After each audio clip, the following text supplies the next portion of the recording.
اللہ تعالیٰ اپنے بندے کو جس سے وہ محبت کرتا ہو دنیا سے اسی طرح بچاتا ہے جیسے تم لوگ اپنے مریض کو کھانے پینے سے بچاتے ہیں، اور کھانے کی صورت میں تمہیں اس کی طبیعت خراب ہونے کا اندیشہ ہوتا ہے۔ اچھا، کچھ چیزوں کی الرجی تو بہت معمولی ہوتی ہے لیکن کچھ بہت سویئر بھی ہوتی، تو اس کا بھی آپ کو پتہ ہونا چاہیے، اور جس سے ایک دفعہ نقصان ہو جائے دوبارہ اس راستے پہ نہ جائیں۔ رسول اللہ صلی اللہ علیہ وسلم نے فرمایا جب اللہ تعالیٰ کسی بندے سے محبت کرتے ہیں تو اسے دنیا سے اس طرح روکتے ہیں جس طرح تم میں سے کوئی اپنے مریض کو پانی سے روکتا ہے۔ بعض بیماریوں میں پانی پینا نقصان دہ ہوتا ہے، کسی کو معلوم ہے؟ معلوم ہے آپ کو یہ بات؟ کچھ عرصے سے ایک میل اور ایک ٹوٹکا ایسا ہر ایک کو سرکولیٹ کیا جاتا ہے جس میں پانی پینے کے فوائد بتائے جاتے ہیں، اور کہا جاتا ہے کہ 6 گلاس اور 8 گلاس اور 1.5 لیٹر اتنا پانی تو سویرے پی لیں اور پھر اتنا پئیں اور اتنا پئیں۔ یہ نسخہ بھی سب کو سوٹ نہیں کرتا کیونکہ کچھ بیماریوں میں زیادہ پانی پینا نقصان دہ ہے۔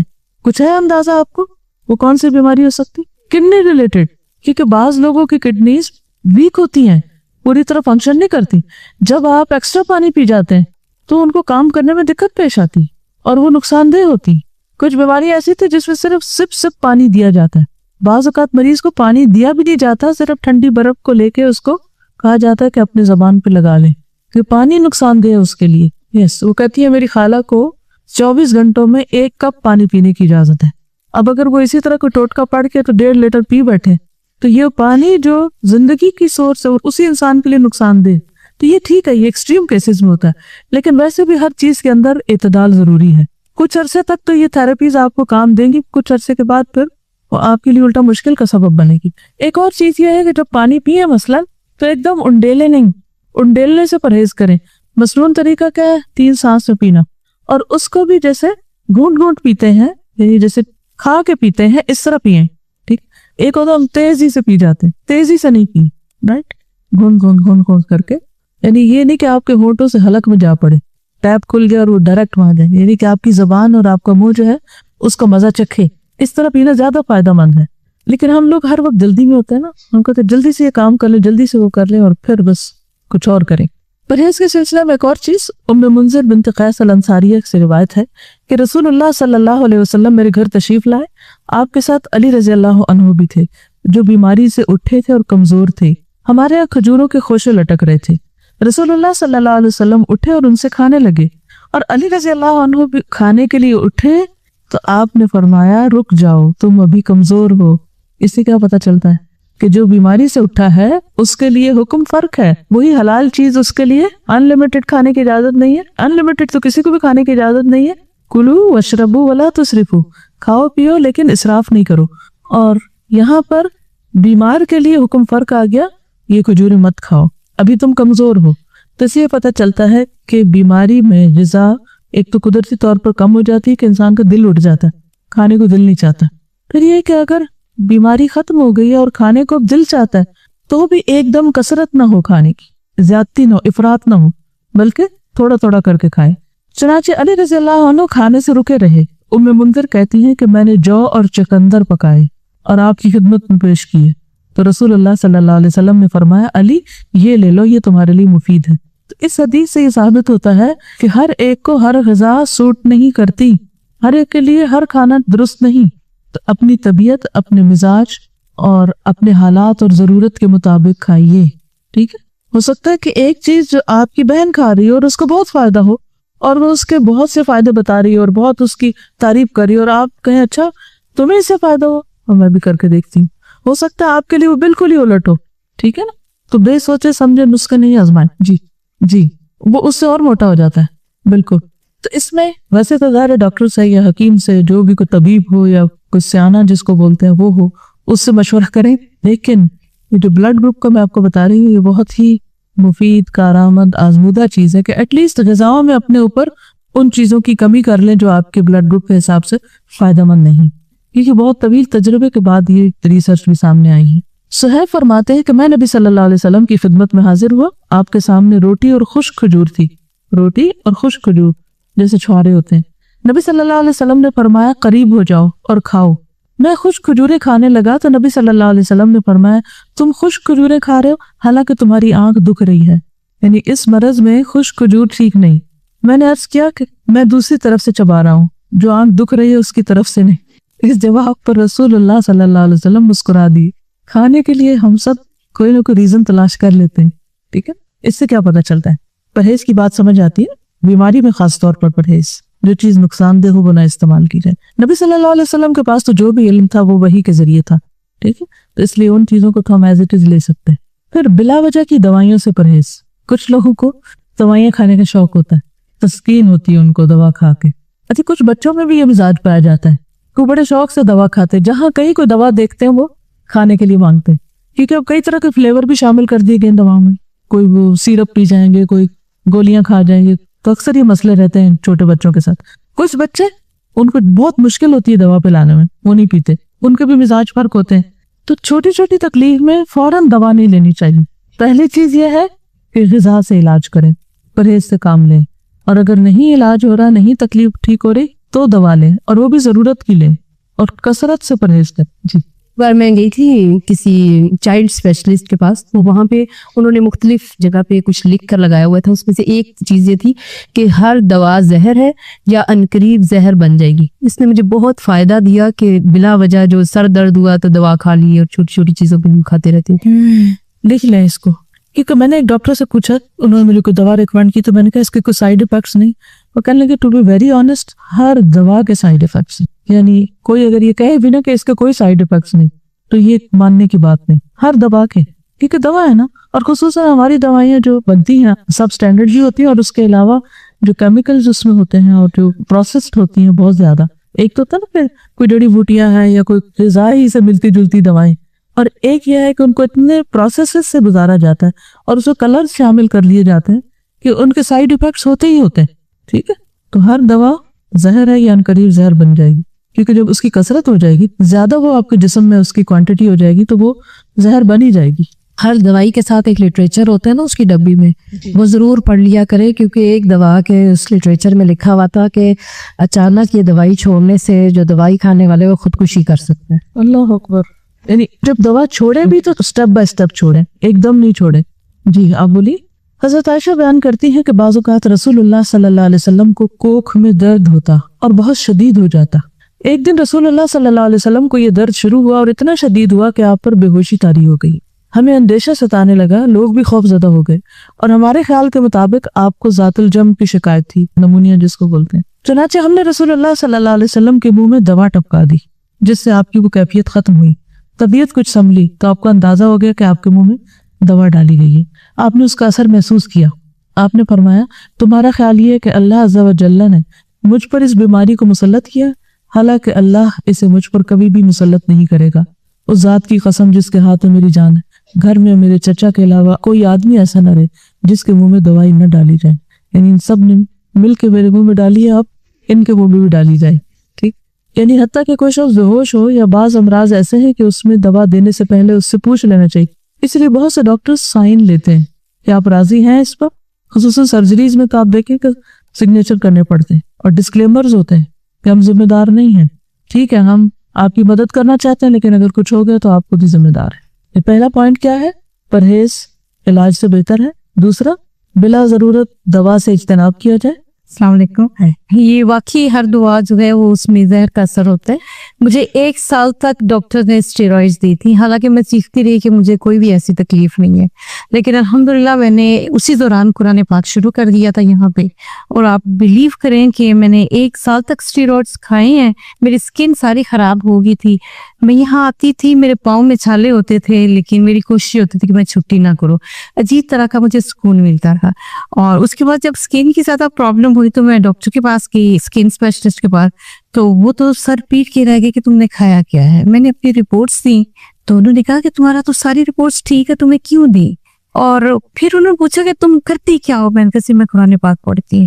تو وہ سر پکڑ کے بیٹھ کے اس نے کہا کہ یہ آپ قرآن کی بدولت بچے ہیں, اور آج الحمدللہ مجھے کوئی بھی تکلیف اس طرح کی نہیں ہوتی, اور الحمدللہ میں کام کر رہی ہوں. کبھی بھی ایک ڈاکٹر کے کہنے کے اوپر, اور ہم بڑی بڑی ڈگریز دے کے چلے جاتے ہیں کہ شاید یہ فورن ریٹرن ہے, اور اتنے انسان ہے, وہ کتنے بھی سنسیئر ہو, بھول بھی ہو سکتی ہے کسی سے. اور ایک اور چیز یاد رکھیے, جب کسی بھی دوا کے کھانے سے کوئی ریئیکشن فیل ہو رہا آپ کو, آپ کے جسم کے اندر کوئی چیز ایسی محسوس ہو رہی یا اسکن پہ یا کسی بھی طرح, تو فوری طور پر مزید کنسلٹ کر لینا چاہیے. پھر موسموں کے اثرات کا خیال رکھنا چاہیے. سخت سردی اور سخت گرمی کے منفی اثرات سے بچنے کے لیے ہر ممکن احتیاط اور پرہیز، گھر، لباس، خوراک، تمام چیزیں موسم کے تقاضوں اور ضروریات کے مطابق ہوں۔ یعنی پرہیز صرف کھانے کا نہیں بلکہ انوائرنمنٹ کو بھی اپنے حسب حال کرنا چاہیے۔ بہت زیادہ کمفرٹیبل بھی نہ ہو کہ انسان سونے لگ جائے، اور ایسا بھی نہ ہو کہ بیمار پڑ جائے۔ کچھ لوگ اتنی ہیٹنگ کر لیتے ہیں اس سے بھی نقصان ہوتا ہے، اور کچھ لوگ جو ہے وہ جرسی کے بغیر باہر نکل جاتے ہیں اور بیمار ہو کے واپس لوٹتے ہیں، تو بھی ٹھیک نہیں۔ تو احتیاط بہتر ہے، اعتدال بہتر ہے۔ ہر شخص کو اپنے مزاج کو، اپنے جسم کو، اپنی ضروریات کو خود بھی سمجھنے کی کوشش کرنی چاہیے۔ اس میں بھیڑ چال نہیں کام دے گی کہ وہ یہ کر رہا ہے تو میں بھی، اس نے کچھ نہیں پہنا ہوا تو میں کیوں پہنتا ہوں۔ تو کسی کی نقالی مت کرے، اپنے مزاج اور اپنے بدن کو سمجھے کہ وہ کیا چاہتا ہے۔ اب اس میں آپ دیکھیے جیسے موسموں کے اثرات کی بات کی نا، تو سردی سے بچیے جب سردی زیادہ ہو، گرمی سے بچیے جب گرمی زیادہ۔ اسی طرح اگر بہار کے موسم میں آپ کو کسی خاص پودے سے الرجی ہے یا اور کوئی چیز سوٹ نہیں کرتی تو اس سے بھی بچنے کی ضرورت ہے۔ پھر وبائی اور متعدی امراض، متعدی کس کو کہتے ہیں؟ کنٹیجس، جو دوسرے کو لگ جائے۔ جیسے فعل لازم اور فعل متعدی ہوتا ہے، متعدی کون سا ہوتا ہے؟ جو مفعول طلب کرتا ہے نا۔